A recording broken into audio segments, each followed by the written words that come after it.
Hello बच्चों, we have a question. A large number of droplets, each of radius A, coalesce to form a bigger drop of radius B. Assume that the energy released in the process is converted into kinetic energy of the drop. We have to find the velocity of the drop. Sigma is the surface tension here and rho is the density. Now we know since large number of drops एक bigger drop में बन रहे हैं, okay, तो volume conserved होगा. So volume is constant. So we can write n number of drops अगर a radius के थे जो b में कन्वर्ट हुए तो n times 4/3 pi of a cube is equal to 4/3 pi of b cube.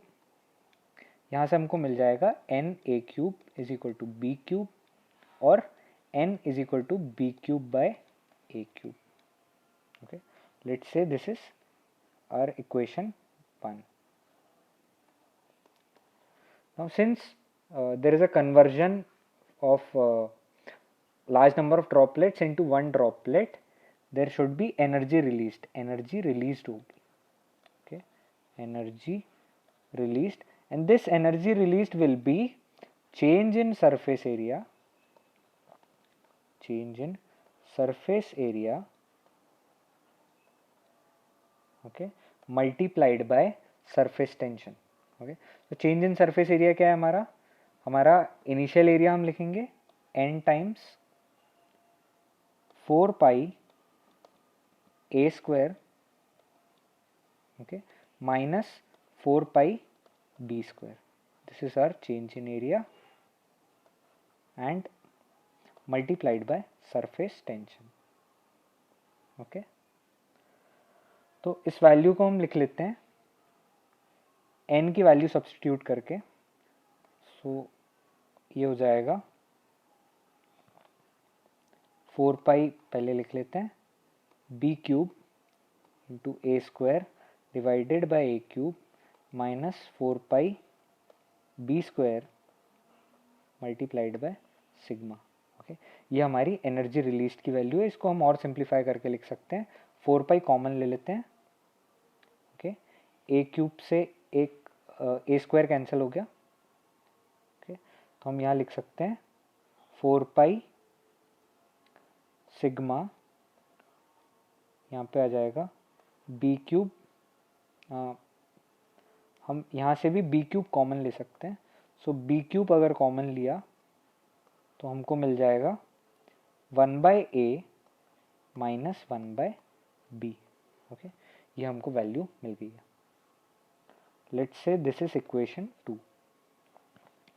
Now जो energy released है यहाँ पे क्वेश्चन में गिवन है energy released in the process, energy released in the process is converted into kinetic energy. Now kinetic energy is equal to half mv square. Half mv square. Okay, so half mv square मतलब half times density into volume into velocity का square. Okay, this is volume and this is velocity. So we can write half into density. Volume की जगह हम लिख सकते हैं 4/3 pi into b cube into velocity square. अब energy release will be equal to kinetic energy. This is let's say equation 3 equating 2 and 3. So equation 2 is equal to equation 3. हम equate करते हैं तो हमको मिलेगा हाफ. यहाँ पे हम और सिंप्लीफाई कर सकते हैं एक्चुअली. इसको 2 को कैंसिल कर देते हैं हम. ओके, सो हमको मिल जाएगा 2/3 pi into rho b cube into v square is equal to 4 pi sigma b cube into 1/a minus 1/b. यहाँ से हम b क्यूब को कैंसिल कर सकते हैं, पाई को कैंसिल कर सकते हैं. ओके, 2 को भी कैंसिल कर सकते हैं. यहाँ पे 2 बचेगा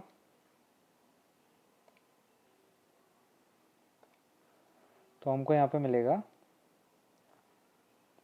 v square is equal to, यहाँ पे 2 बचा है सिग्मा, ओके, मल्टीप्लाइड बाय 3, ये डिनोमिनेटर वाला, divided by rho and multiplied by 1 by a minus 1 by b। अगर इसको मल्टीप्लाई करेंगे तो 6 सिग्मा मिल जाएगा।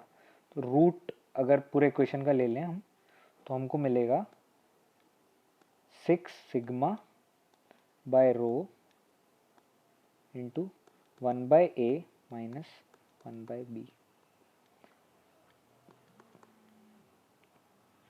and the option which is matching is option 4.